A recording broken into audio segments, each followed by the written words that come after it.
Всем привет! Завершился групповой этап PCS-2. Последний день наша команда совершила невероятный камбэк и успешно квалифицировалась в финал. Сегодня вместе с Сеней и Табом мы обсудим прошедшие игры, а также поделимся ближайшими планами команды. Погнали! Привет, парни! Поздравляю вас с отличным завершением групповой стадии. Наша команда развалила последний игровой день и уверенно вышла в финал турнира PCS-2. И первый вопрос вам обоим. А как вы себя чувствуете после игрового уикенда? Да, все в порядке. Нужно отдохнуть чуть-чуть от игры и покататься на велосипеде и все, и заново играть потом. Вчера насыщенный денечек был, очень интересно. Так скажем, зарядились энергией и выплеснули свою, так что надо денечек-два чуть-чуть перевести дух и дальше продолжать работать, потому что есть над чем. Эти вопросы мы с вами как раз обсудим позднее, а сейчас давайте вернемся назад к процессу подготовки. Сень, расскажи, пожалуйста, как проходили тренировки, чем вы занимались и какие цели ставили перед последними играми группового этапа? Мы работали на праках, и каждый играл индивидуально, разбирали свои ошибки и как играли другие команды. Работали над стабильностью в основном. И как проходили тренировки? Насколько успешно? На праках довольно успешно играли, за исключением последних. И, видимо, это передалось на третий игровой день, но в четвертом все было хорошо. Поняла тебя.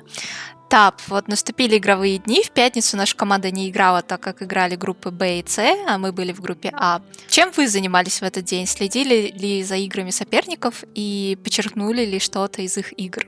В этот день мы готовились индивидуально, потому что мы не играли как турнирные игры. Мы обязательно должны поддерживать форму, свои кондиции, поэтому там разыгрывались и так далее. Потом, когда уже начали смотреть вместе матчи, не сказать, что мы прям детально все разбирали оппонентов, мы просто посмотрели, кто что делает. В принципе, никто ничем не удивил, просто все складывалось так, как мы ожидали. Просто были, так скажем, настроены на наши игровые дни.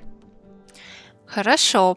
В субботу у нас были первые игры, и, Сень, ты уже отметил то, что первый игровой день прошел неудачно. Не мог бы ты детальнее разобрать игры того дня, какие ошибки мы совершали на каких картах, и в целом, в чем была причина такого слабого выступления? Детально там примерно одни и те же ошибки были. Там, в принципе, за весь день не было команды Нави.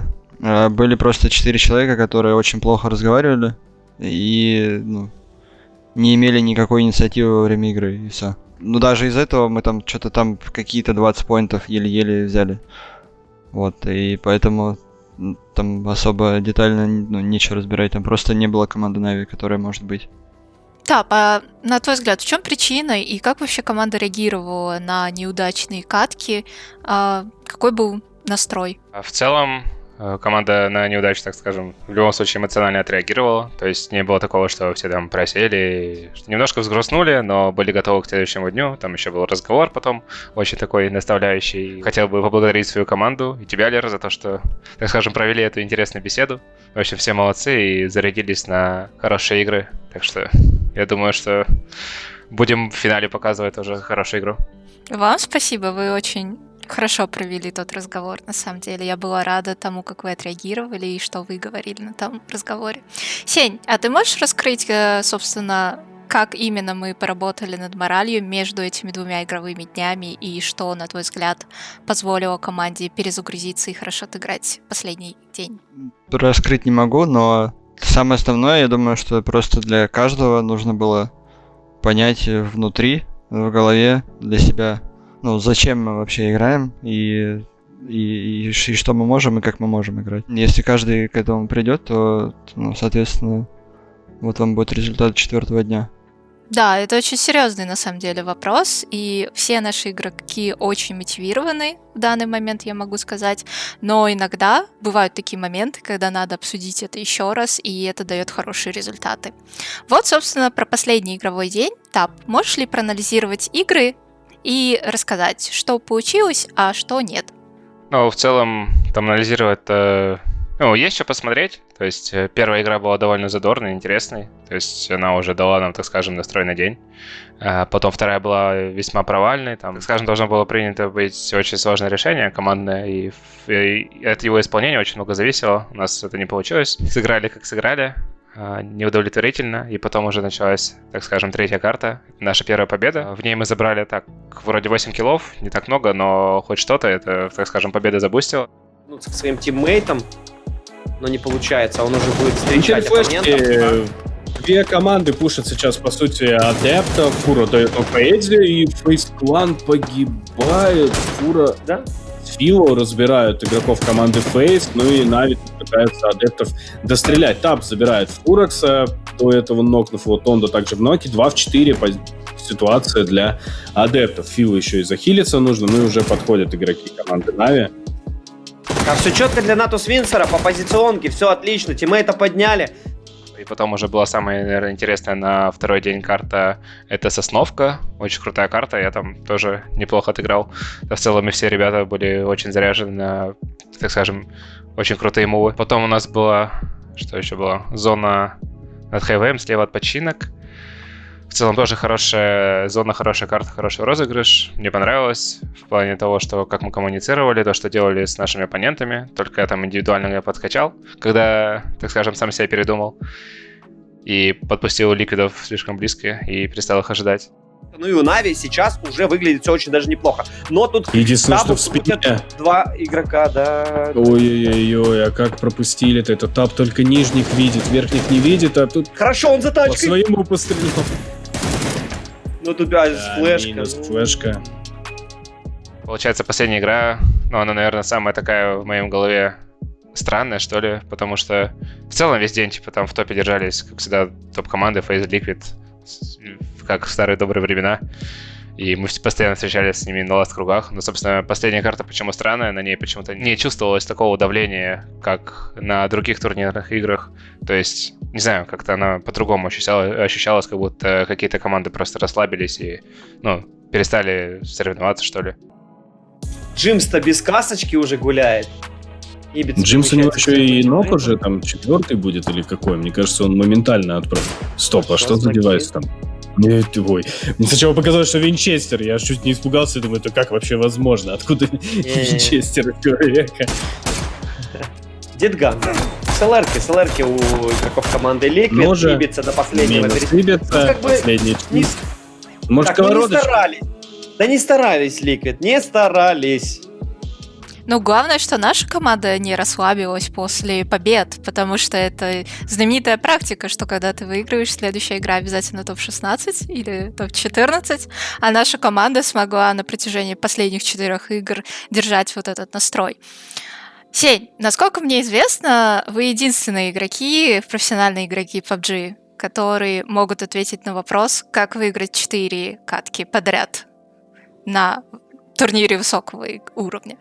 Так мы тоже не можем ответить на этот вопрос, потому что, ну, везение плюс правильные действия, и все. Это вот так вот получилось. Но я думаю, в любом случае мы, команда, еще будем анализировать этот момент и попробуем вынести все-таки этот рецепт успеха, что именно позволило. И повторить это в финале. Посмотрим, если есть такой рецепт, то да. Да, вот как раз-таки по поводу везения. Многие люди, там, допустим, могут писать комментарии и думать о том, что это вот единоразовая такая акция от нашей команды. Она не отражает уровень, не отражает потенциал, нам просто повезло. На твой взгляд, все-таки тут больше везения или это действительно тот уровень, который наша команда может показывать и покажет в финале? Скажем так, что то количество очков, которое мы набрали за день, это, ну, такого, в принципе, раньше не было, то есть это довольно пиковое значение. Я думаю, что наша команда определенно может показывать стабильный результат, и это, ну, с хорошими поинтами. И не прыгать по пикам, там, условно, 10 поинтов, потом 70, и было бы хорошо, если бы это были стабильные какие-нибудь 60. Я думаю, что в любом случае в некоторых кругах там точно была доля везения, что она в любом случае не уходила от нас там 4-5 подряд шифтов, и мы... Ну, то есть не было такой суперсложной катки, как были условно в первый день, потому что в первый день там реально были довольно жесткие круги. В целом, я считаю, что нынешний уровень команды, он, в принципе, показательный, но далеко не пиковый, то есть у нас еще очень много потенциала, который нужно будет раскрывать, и очень круто, если ребята, собственно, мы сами, да, подойдем к этому вопросу очень профессионально, и чем быстрее сможем раскрыть этот потенциал, тем и больше и чаще турниров будем выигрывать. Так что надеемся на крутой результат в финале. И постараемся повторить наш, так скажем, рекорд. Или побить его. Ну да, или побить, конечно же. Сень, а игру какого игрока нашей команды ты бы особенно отметил в групповом этапе или, возможно, всех игроков? Как, на твой взгляд, в целом команда справилась с отборочным периодом, так как это первый турнир в таком составе? И давай поговорим еще и о соперниках. Кого бы ты выделил из тех команд, которые прошли в финал PCS 2? В своей команде сложно кого-то выделить, но это дефолт. Просто так получилось, что там в первый день игр Orange в пике своей формы, условно, в данный момент просто все получалось у человека. Второй день там кто-то другой подхватывал и так далее. И так получилось, что никого нельзя выделить, просто каждый заменял каждого, и в итоге получилась команда под конец, поэтому я рад даже, что так лучше, что нет никакого-то такого вот этот вот жестко все отыграл. Так что меня это устраивает. А из других команд 4 команды точно будут бороться за топ-1 в финале. И, это FaZe, Liquid, NLT и Na'Vi. Просто исходя из того, как они сыграли сейчас. И к ним, естественно, подключатся какие-то 2-3 команды, скорее всего. Это могут быть абсолютно разные команды. И, и как обычно в Европе, вот и среди 5-7 команд будет в итоге за первое место борьба. Так что посмотрим. Да, действительно, увидим, когда начнется финал, а начнется он 29 августа. Финал будет длиться 3 недели, и да, вопрос к тебе. Чем наша команда будет заниматься в это время, как будет готовиться к финальной стадии? В любом случае сейчас у нас, так скажем, день выходной. То есть с завтрашнего дня мы уже будем составлять расписание. И, так скажем, по-любому поработаем над коммуникацией, проанализируем то, что произошло в эти выходные. То есть то, как случилось, то есть почему выиграли, почему слабо сыграли первый день. Сделаем какие-то аналитические выводы, и потом, скорее всего, будем подводить свою форму уже к пику. То есть в любом случае, я думаю, что именно на финал у тебя каждый игрок должен быть в своем пике. И надеюсь, нам это удастся сделать. Хорошо, поняла. Впереди действительно предстоит много работы, и я рада, что вы, парни, после такого успеха не расслабляетесь, и то, что вы действительно заряжены и готовы к финалу. И напоследок давайте скажем несколько теплых слов нашим фанатам, людям, которые нас поддерживают. Я знаю, что и в организации очень много людей смотрели финал групповой стадии, и очень много людей мне потом писали и радовались за нас. Вот, давайте начнем с Сени. Спасибо всем, кто болел. Спасибо большой организации. И тем более тем, кто еще и смотрит за пабгом, следит. Спасибо всем, кто пишет в личку. Вот, я, может, редко читаю сейчас, потому что я немножко отошел от всего вот этого. Хотел, побольше поиграть и погрузиться в это все, потому что мне это, сейчас надо. Вот, но и если кому-то не ответил, то, сори, отвечу, значит, попозже чуть-чуть. Вот, а так, всем спасибо. Приходите смотреть финал, выигрывать скины и увидимся. Так, я со своей стороны хотел бы отметить растущее комьюнити, которое, так скажем, положительное комьюнити, которое пишет в личку, и вас стало, ребята, намного больше. Большое спасибо за то, что прогрессируете и приходите, так скажем, к нам и становитесь частью команды. А так, те люди, которые просто болеют в чате и как-то стесняются писать, конечно, пишите, с радостью отвечу. Спасибо большое за будущую поддержку и ту поддержку, которую оказывали. Спасибо большое всей моей команде и всем людям, которые за нас топят. Постараемся выиграть этот турнир и, так скажем, помочь вам заработать скины. Так что выбирайте нас в Пикем Челлендже. Получается, увидимся. Да, присоединяюсь к словам ребят. И спасибо, ребят, за то, что вы так хорошо отыграли групповую стадию. Я знаю, как много вы работали над собой и командно. Я очень рада, что нам удалось добиться такого результата. Я надеюсь, мы повторим его в финальной стадии. А нашим фанатам я хочу сказать то, что у нас 21 числа будет турнир PUBG Pro Series. Приходите болеть за нашу команду. Все анонсы, как всегда, будут в соцсетях Na'Vi. А финал PCS 2 возвращается 29 августа. Все анонсы тоже будут на сайте и в соцсетях. Парни, еще раз спасибо. Хорошей подготовки. Тебе спасибо. Пока. Спасибо. До свидания.